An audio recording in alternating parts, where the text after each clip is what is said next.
रविवार दिन सकाळ 10टा समय स्थानीय हरचंडी साई स्थित सरस्वती शिशु विद्या मंदिर परिसर में जेजेबापा जेजेमा सम्मेलन उत्सव अनुष्ठित हो जाइछि।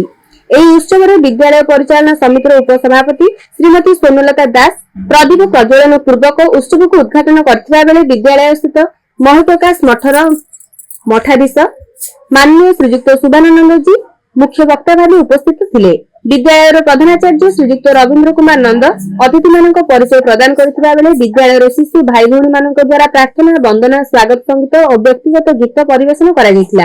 माननीय मुख्य वक्ता श्रीजुक्त सुभानंद जी निजर वक्तव्य समाज शिशु मानकर सर्वांगीन विकास दिगरे जेजेबापा जेजेमांकर भूमिका और कर्तव्य विषय सविशेष सूचना प्रदान करथिले।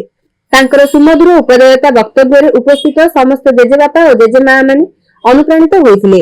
विपुल संख्यार उपस्थित रहिथिबा जेजेबापा और जेजेमा माने निजर भूमिका और कर्तव्य विषय सचेतन हेबा संगे संगे ताहाको किभଳି सुचारू रूपे संपादन करि परिबे से विषय निज निजर मत व्यक्त करथिले।